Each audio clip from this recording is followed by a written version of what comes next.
Olá pessoal, tudo bem? Me chamo Lucas Reis e esse vídeo, o intuito desse vídeo é falar um pouco aí do texto da Maria da Conceição Pinto Antunes, né, da Universidade do Minho, um texto ao qual ela intitulou de Revoluções Científicas. E nesse texto ela fala, né, sobre a obra do Thomas Kuhn, que o Thomas Kuhn intitula de A Estrutura das Revoluções Científicas, tá bom? É importante ressaltar que esse trabalho ele vai contar aí como crédito, né, para a disciplina de tópicos em física, tá bom? História da física e ensino 2, da qual eu sou discente, e foi um trabalho solicitado pelo docente Glennon Dutra, tá bom? Nós somos aí da Universidade Federal do Recôncavo da Bahia, mais precisamente o Centro de Formação de Professores aqui em Amargosa, na Bahia, tá bom? E, como eu vinha dizendo, a gente vai falar um pouco, né, do texto da Maria, e esse texto da Maria ele trata sobre a obra do Thomas Kuhn, que é a estrutura das evoluções científicas. Tá bom? A Maria vai iniciar o texto mostrando que em uma certa época, né, da ciência, né, da história da ciência, existia uma certa tensão no meio intelectual, visando buscar respostas acerca de uma pergunta, né, que é a pergunta que eu vou mostrar agora. Na produção do conhecimento científico, existe ou não a possibilidade de não ser influenciado pela metafísica ou ainda manter uma postura completamente neutra perante os dados observados, certo? Existia uma tensão naquela época para responder esse questionamento, tá bom? E antes da gente prosseguir, seria interessante a gente entender o que seria a influência da metafísica na produção do conhecimento científico, o que seria essa neutralidade do observador, neutralidade do cientista, ao observar os dados, né, experimentais. Sobre a influência da metafísica, ela diz respeito à ideia de que os fenômenos da natureza podem ser explicados através da razão, ou seja, a metafísica vem dizer que todos os movimentos que a gente vê na natureza, eles podem ser explicados por uma razão. Há uma razão para aquilo ali existir, certo? E sobre a neutralidade do observador, quando o observador ele é neutro, isso quer dizer que ele não deixa que suas crenças, sua cultura, suas vivências, né, a escola que ele fez parte, ele não deixa que isso venha influenciar quando ele está analisando dados experimentais. Ele tem uma postura completamente neutra. É isso que essa neutralidade quer dizer. Mas, então, o que deve acontecer? A metafísica deve ou não influenciar? O observador deve ou não ser neutro, certo? E aí o texto ele vai trazer um grupo de filósofos e esses caras eles vão pregar, né? Eles vão defender a ideia de que a metafísica não deve estar presente na produção de conhecimento científico e que o observador ele deve sim ter essa neutralidade perante os dados observados. Esse grupo eles vão ter uma ideia completamente anti-metafísica, eles são contra a metafísica, tá bom? E em oposição a esse grupo, né, a gente tem um outro grupo de acadêmicos e esses caras eles começam a ganhar força na década de 30 e o que eles pregam? Eles pregam justamente o oposto do que o outro grupo pregava. Eles vêm dizer que a metafísica tem sim que estar presente, né, na produção de conhecimento científico e que é quase que impossível que o observador, que o cientista, se mantenha neutro perante aos dados observados, certo? E desse grupo de acadêmicos, eu gostaria de citar três, né, que a Maria traz no seu texto, e ela elenca como destaques. O primeiro deles é o Ludwig Fleck, e ele vai trazer uma visão de construção social do conhecimento. O outro é o Alexandre Coiré, que tinha trabalhos em história da ciência, demonstrando os pressupostos metafísicos dos trabalhos de Galileu, ou seja, ele aponta, né, pontos da metafísica presente no trabalho de um grande cientista que foi o Galileu. E o outro é o Karl Polanyi, que defendia a influência do conhecimento tácito na produção científica. O que é isso? O conhecimento tácito ele vai ser um conhecimento adquirido ao longo das vivências, da existência do indivíduo. E o que o Polanyi tá defendendo? Ele está dizendo que esse conhecimento que o indivíduo ele adquire nas suas vivências, ele tem que sim influenciar na produção de conhecimento científico. Tá bom? E um fato muito importante a destacar sobre esses três personagens, né, esses três acadêmicos, é que eles foram muito importantes, né, para as ideias de Thomas Kuhn. Thomas Kuhn ele vem a se basear na ideia desses caras, tá bom? E através disso ele vai fazer, né, as suas obras acadêmicas. Sobre o Thomas Kuhn, né, só a nível de conhecimento, ele nasceu em 18 de julho de 1922, nos Estados Unidos, é um estadunidense, e ele foi físico e filósofo da ciência, tá bom? E é sobre ele que a gente vai deslanchar nessa aula, né? A gente vai tratar bastante sobre o Thomas Kuhn, e a ideia é falar sobre a obra dele que a gente já citou no início da aula, uma obra que foi lançada em 1962 e tem como título A Estrutura das Evoluções Científicas, certo? O Thomas Kuhn, pessoal, ele utiliza dessa obra para fazer algumas críticas. Que críticas são essas? Eu elenquei duas críticas aqui, né, que a Maria também elenca lá no seu texto, e que eu achei importantíssimas. A primeira crítica é referente ao desenvolvimento gradual da ciência por meio de descobertas e invenções individuais. O que o Thomas Kuhn vai dizer sobre isso? Ele vai dizer, né, que não existe ciência baseada nas descobertas apenas de um único indivíduo, de um único cientista, certo? A ciência ela se constrói através de todo um processo histórico. A gente vai ter aí cientistas mais da antiguidade, em que eles produziram conhecimento científico, certo? E a gente vai ter cientistas mais atuais. Esses cientistas atuais, eles se utilizam, sim, do conhecimento científico produzido no passado. Então, é toda uma cadeia histórica para que a ciência seja construída como algo realmente concreto, certo?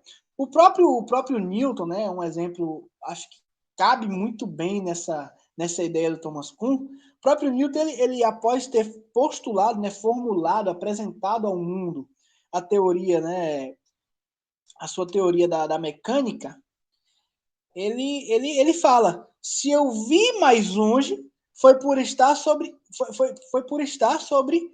ombros de gigantes. Se eu vi mais longe, foi porque eu estava sobre ombros de gigantes. Certo? Ele reconhece que no passado teve uma galera que produziu conhecimento científico e que foi importante para que ele formulasse a sua teoria da mecânica. Tá bom?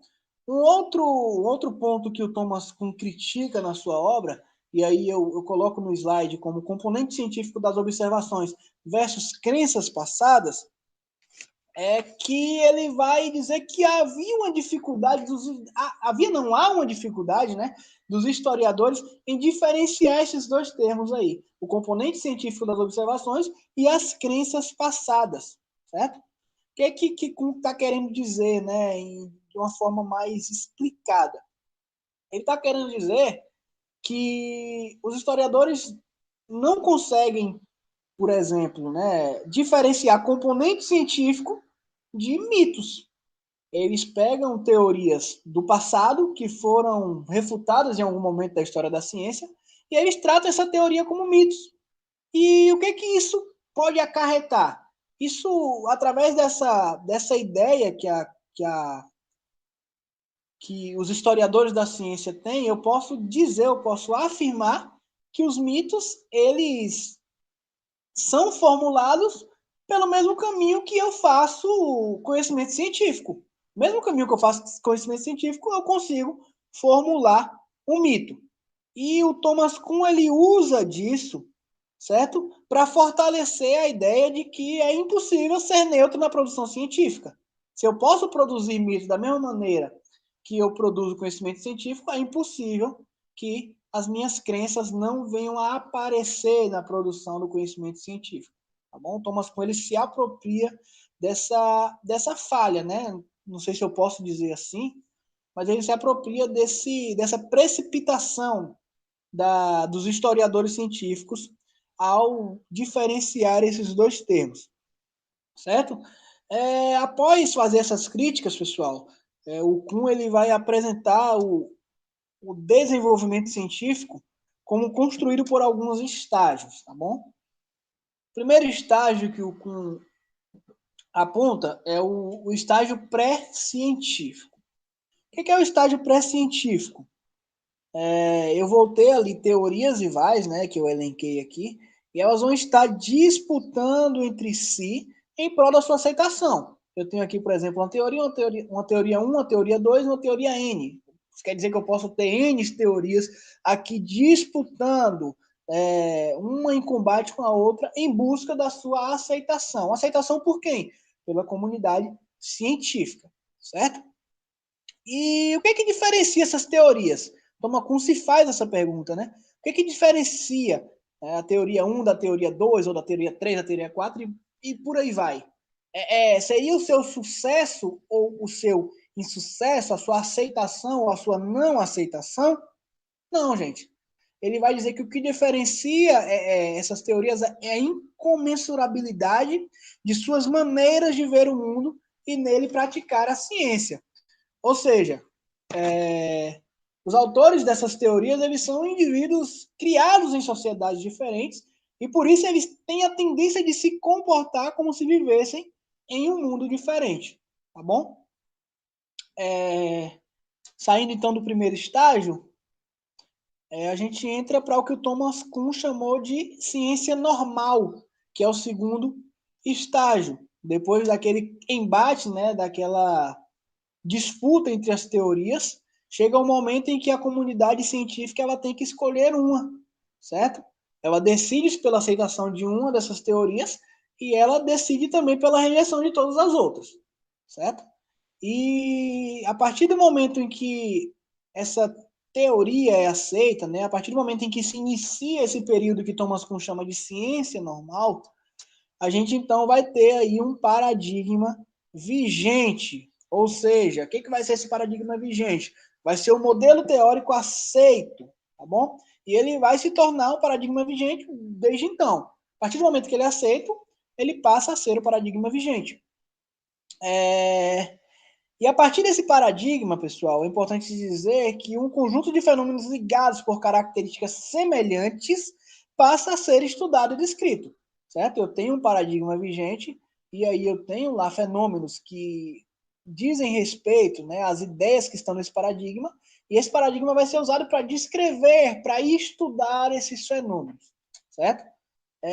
E sobre esse paradigma, ele vai ser um paradigma com pressupostos teóricos utilizados para análise futura de resultados experimentais, tá bom? A partir desse paradigma agora eu vou usar, né, eu vou analisar possíveis futuros resultados experimentais. Ele vai ser o paradigma ensinado nas escolas, tá bom? Por exemplo, a mecânica de Newton, que foi um paradigma que venceu, né, no momento lá de embate entre teorias, ela hoje é ensinada nas escolas. O paradigma, e ele vai ser um paradigma presente na formação de profissionais de novos cientistas, ou seja, cientistas que vêm, né, após esse paradigma vigente, eles vão estudar de acordo com as ideias desses paradigmas, certo? E assim, né, esse paradigma ele vai exercer uma influência profunda sobre as futuras decisões, certo? Que serão tomadas na interpretação de dados experimentais, tá bom? O paradigma ele torna-se algo importantíssimo para a ciência a partir de então. O terceiro estágio, o Kuhn ele vai chamar de estágio de revolução científica, tá bom? Onde a gente vai ter um período de a gente vai ter, né, a possibilidade de novas descobertas para que essa revolução científica aconteça, certo? Durante o período de ciência normal, que foi o período anterior, podem surgir novas descobertas, sim, ou interpretações de resultados experimentais que por algum tempo, né, essas descobertas elas podem não ser aceitas pela comunidade científica com o intuito de manter aquele paradigma que é vigente, certo? Mas a partir de um certo momento, o Kuhn ele fala que esse paradigma que era vigente, se ele estiver realmente errado, ele vai começar a apresentar anomalias, tá bom? E aí não vai ter jeito. Se ele começa a apresentar anomalias, a comunidade científica ela vai ter que chegar um momento que ela vai ter que rever realmente se aquele paradigma tem que continuar vigente, certo? E se essas novas descobertas realmente baterem de frente com esse paradigma que estava vigente e mostrar que tem anomalias lá que não podem ser explicadas e que essas novas descobertas conseguem explicar, aí então, né, a teoria responsável por essas novas descobertas vai ser aceita e vai entrar no estágio novamente de ciência normal, ou seja, essa teoria responsável por essas novas descobertas, ela vai ser então o novo paradigma vigente, certo? Isso vai acontecer, claro, após a Revolução Científica ser aceita, tá bom? Eu tenho lá o período de Revolução Científica, onde novas descobertas são apresentadas, a comunidade aceita essa Revolução Científica porque vê que realmente tem um teor verdadeiro naquilo que está se falando ali, então esse paradigma entra novamente em um novo estágio de ciência normal. Até que uma outra descoberta venha a apresentar anomalias nesse paradigma que agora está vigente, anomalias suficientemente profundas para que possa acontecer uma nova revolução científica, tá bom? É importante dizer que o Thomas Kuhn ele vai elencar a partir disso a comunidade científica como autora, legitimadora e reprodutora de conhecimento científico. E através disso, né, através dessa importância que ele dá à comunidade científica, o que ele vai estar fazendo? Ele vai estar reduzindo o papel do cientista enquanto gênio que descobre as maravilhas ocultas do universo por meio de uma metodologia específica, certo? Aqui eu apresento alguns exemplos de revoluções científicas que aconteceram, né, durante o período na história da ciência, tá bom? E o primeiro deles, eu trouxe revoluções científicas que puxam um pouco para a minha área, né, que é a física. E o primeiro deles é o modelo copernicano de universo, tá bom? São exemplos que estão presentes lá no texto da Maria, e eu escolhi esses três. O modelo copernicano de universo é um exemplo de revolução científica. Por quê? O modelo copernicano de universo ele vem para refutar o modelo antigo de Aristóteles e Ptolomeu. Aristóteles e Ptolomeu acreditavam que a Terra era o centro do universo e de que o Sol e os outros astros giravam em torno da Terra, tá bom? E aí vem Copérnico e fala que não, que o Sol tá lá no centro do sistema do universo, tá bom? E é a Terra e os outros corpos, né, e os outros planetas que vão girar em torno desse Sol. Um outro exemplo, né, de uma revolução científica é a mecânica newtoniana, que vem para refutar a mecânica aristotélica, que até então era aceita. E um outro exemplo, né, o terceiro exemplo que eu trago, é a relatividade de Einstein, a teoria da relatividade de Einstein, que vem para contradizer o conceito, né, de espaço-tempo absoluto estabelecido por Isaac Newton, tá bom? Esses são alguns exemplos de revoluções científicas. Pessoal, o que eu queria trazer para vocês hoje era isso, tá bom? Mostrar realmente as ideias de Thomas Kuhn, de como ele acha que deve se produzir conhecimento científico, tá bom? Apresentar um pouco dessas ideias. E espero que tenham gostado do vídeo, tá bom? Pessoal, só fazendo uma pequena correção aqui. Eu falei no início, né, que o texto era da Maria, mas na verdade o texto ele foi escrito pelo Glennon. A Maria foi apenas a orientadora do Glennon na produção desse trabalho, tá certo? Mais uma vez aí, se gostaram do vídeo, né, fiquem à vontade para curtir e compartilhar, para que esse conteúdo chegue a mais pessoas e que a gente venha também a produzir mais conteúdos como esse. Valeu, pessoal. Obrigado pela atenção de vocês.